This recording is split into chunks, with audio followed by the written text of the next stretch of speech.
What happens next? That's right, folks. Are you ready for what's happening next? We're going to be talking about that, how to be ready, but also just what's right on the horizon, what's about to hit.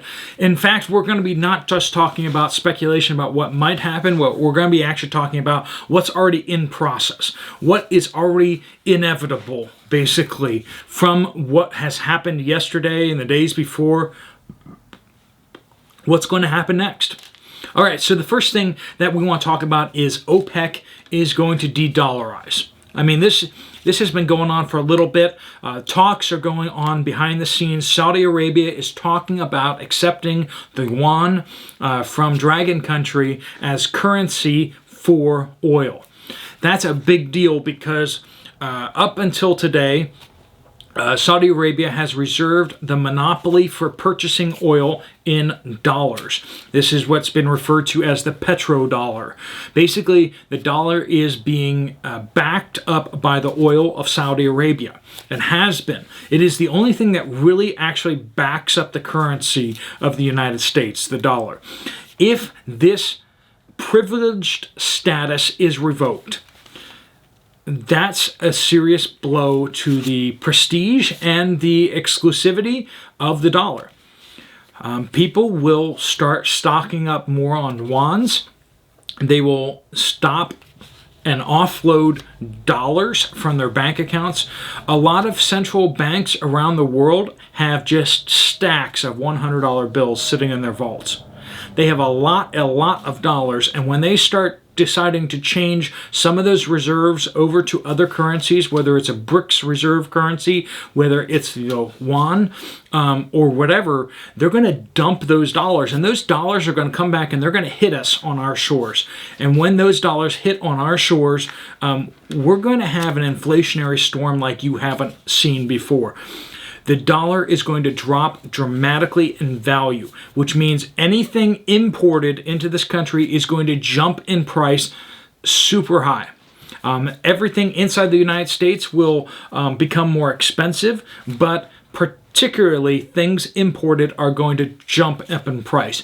When you start seeing foreign imports jumping up 20-30%, that's because the dollar is crashing.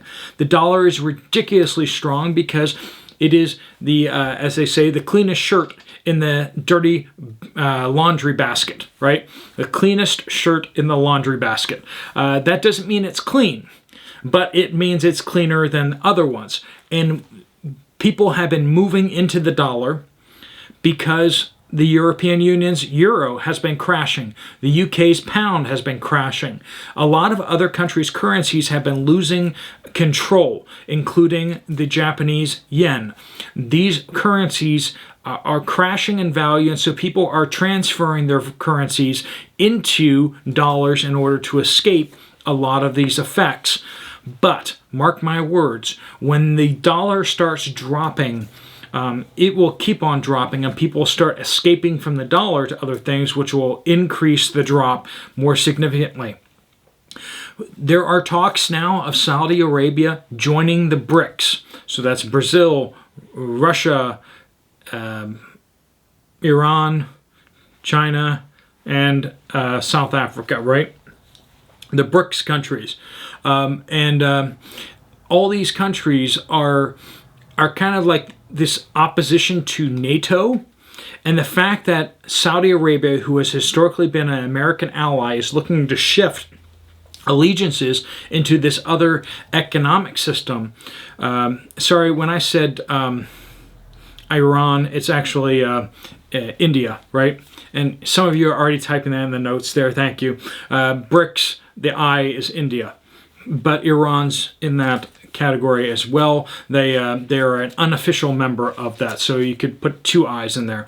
Anyway, but soon you could be putting two S's on there, South Africa and Saudi Arabia. That is kind of in the works. If Saudi Arabia makes that jump, they will either accept the BRICS currency, they're talking about making a currency, or they will shift their military allegiance away from the United States. The one hold up on that is they hate Iran. They like hate Iran. So the question is, how could they join BRICS when they hate Iran so much? That's one thing that remains to be seen. But then again, India and China hate each other, and they're shooting at each other across their lines of control there. And so there's that. Okay, so moving on. More pipelines in Europe have gone down. So more gas pipelines as well as an oil pipeline has gone down. The Turk Stream pipeline was attacked. It's a major natural gas pipe that goes into, I believe, Romania. Romania and Serbia get gas off of that from, of course, Russia. That was attacked by saboteurs and was unsuccessful. That pipeline is still operational, but the one going down into Italy has basically halted due to an accident. And of course, there's a pipeline of oil going across Poland that had an accident and has stopped pumping as well. We're seeing that pipelines across Europe are halting up and stopping pumping energy into Europe. It's going to become a very, very cold and unpowered winter. Not only that, but we just saw this over in the country in Eastern Europe that I'm not allowed to say. That country was actually providing 1.5 billion euros of electricity this year. They started mid-year. Through the end of this year, they were anticipating producing 1.5 billion euros worth of electricity to pump into the EU grid. With the recent bombings, those power plants have been taken offline, and now they're not having enough electricity for their own country. Why haven't more of those electricity power plants been taken offline? Well, I suspect that it's possible that the bombings aren't targeting so much that Eastern European country as it is the electricity that's being exported to the EU. That's a lot of electricity. So basically, if you annualize that, that's about $3 billion, $3 billion or euros, since they're at parity right now, of electricity that was being produced, that was going to be produced next year and over the winter to go into Europe. But that is not going to be happening anymore. So you just see one lifeline after the next being cut. The Mississippi River is really, really down. And so that's making it hard for coal to get shipped out of the United States. A lot of that heading over to Dragon Country, but also now a lot of that heading to Europe in order to keep them warm this winter. That is running into a major supply chain issue. Qatar down in the Middle East is basically saying that that they're not going to be able to supply enough natural gas. They're not going to be able to supply enough energy to Europe to keep the lights on this winter. That it is going to get cold and dark in Europe this winter. That's what we're seeing with that. That's happening. That's going to happen. There just really isn't any avoiding that. And it's going to be a humanitarian crisis like we haven't seen since the 40s. That's the matter of it all. We haven't seen a crisis like this since the 40s.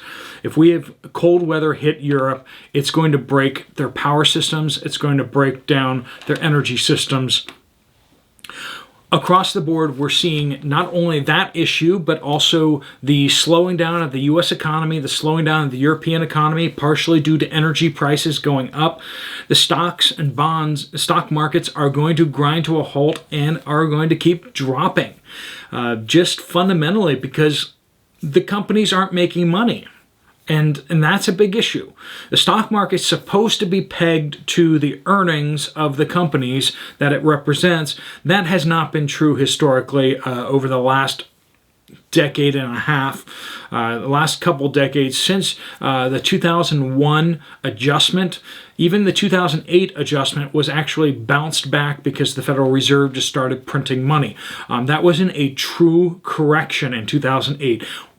They tried to limit the damage, and what they did was they were able to keep a whole bunch of companies afloat that don't make money, and that is devastating to an economy like the United States as well as other economies around the world. These stocks are going to have to reset, and a lot of companies are going to have to go out of business because they don't make money. They don't provide value, and all they do is they just exist for the sake of existing. And while that's good for employment, it's not good for producing value in the economy. Bonds are going to continue to crash because interest rates are going to keep going up. As inflation spirals upwards, naturally interest rates are going to follow. And the problem that they're facing right now is because inflation is so high, interest rates are naturally climbing. And as they climb, the Federal Reserve doesn't want to be left behind. If they're trying to cut rates or keep rates steady, and yet naturally those rates are rising because, I mean, if you have 8-9% inflation, which it's much higher than that, but this is what the number of bankers are looking at, but then you can only get like 3 or 4% interest on a bond, you are guaranteed to lose 4 to 5% interest every year that you put your money into those bonds. You lose 4 to 5%, and generally it's been recently, well, you're going to sell those to bigger suckers, basically. You're going to wait for the Federal Reserve to cut those rates, and when those rates come back down, you're going to make a killing.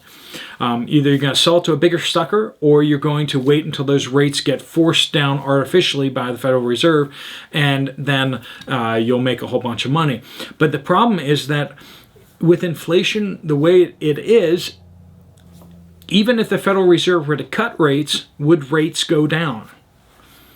That's a question, that's a serious question. What if the Federal Reserve cuts rates and the rates keep going up? Now, I know a lot of you don't really get into the investment side. I'm an accountant and I'm talking nerd, I guess. But basically, if they lose absolute control of the market, basically everyone will just take advantage of the Federal Reserve until the Federal Reserve loses all of this money. So basically it will be on this massive printing splurge in order to try to tap those interest rates down. They will have to inject a lot more money than they've ever injected before, and that will cause inflation to go through the roof. You will see the United States dollar collapse currency-wise 10, 20, 30, 40% in a matter of weeks. If they lose control, that's what happened to Argentina. That's what happened to Zimbabwe. That's what happened. When you see these hyperinflationary bombs go off, that's what happened. It's basically their central bank was trying, and they lost control of the interest rates, and the interest rates were allowed to go up to whatever they wanted to go to, and that just destroys the stock markets. It destroys everything in its path. Financially, it would be devastating. And that's what we're kind of facing right now. So the Federal Reserve kind of has to keep hiking rates in order to chase after that number so as to not lose control, right? And that's going to devastate the stock market, and that's going to devastate the bond market. As this happens, if you have money in your 401k and they're invested in bonds or stocks, there's going to be more hurt coming your way. Now, it looks like there's going to be a bit more of a rally in the next coming days, and that's great. But it's then going to come back down.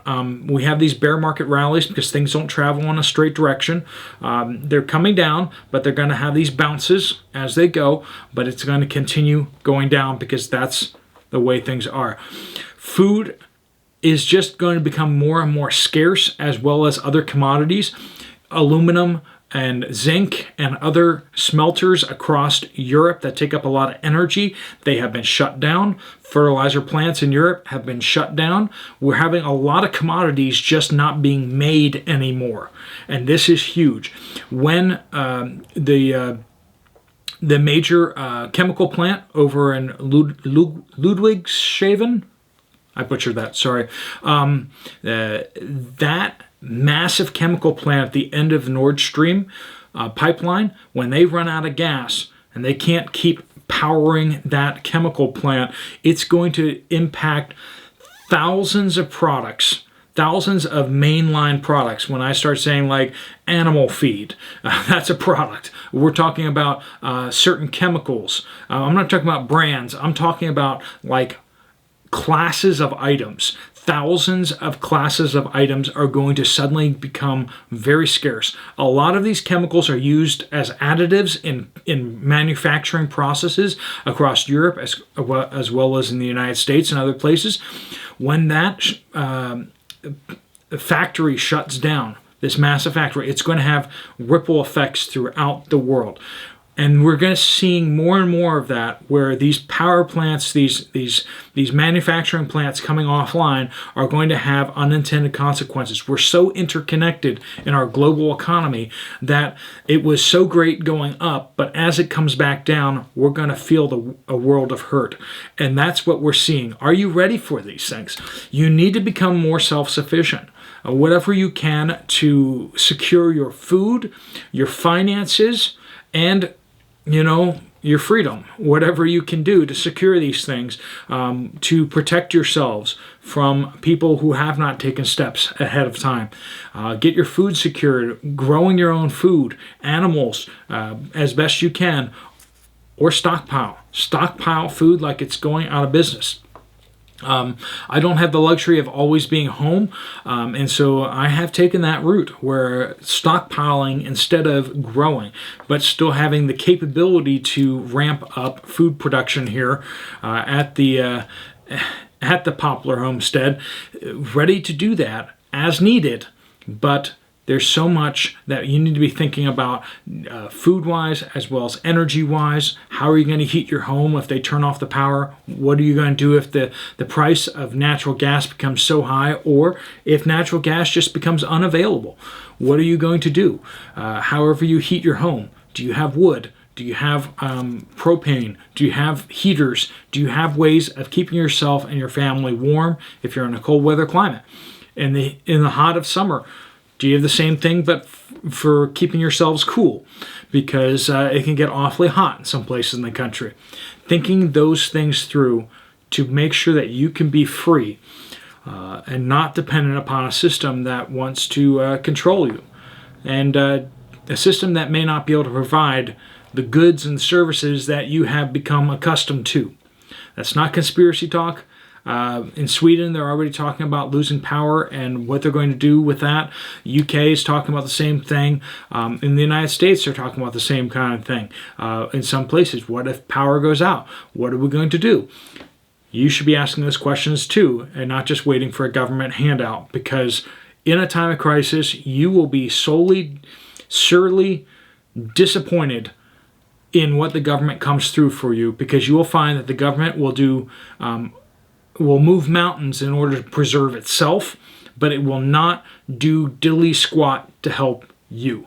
You see that in hurricanes, you see that in small-scale disasters across the United States and elsewhere. The federal government doesn't do very much at all. And when there's a true crisis that happens across the United States, I promise you, you will be very disappointed if you're hoping for the government to bail you out. If you're not a big bank, if you're not a big corporation that's too big to fail, well, if you don't have a bunch of lobbyists in Washington, you will be hung out to dry when the crisis comes. Look to yourself, look to the people you care about in your community to build resilience where you are. All right, folks, if you found this video to be useful or helpful, you might want to check out this video right here from me. Otherwise, I will see you later. Steve Poplar out.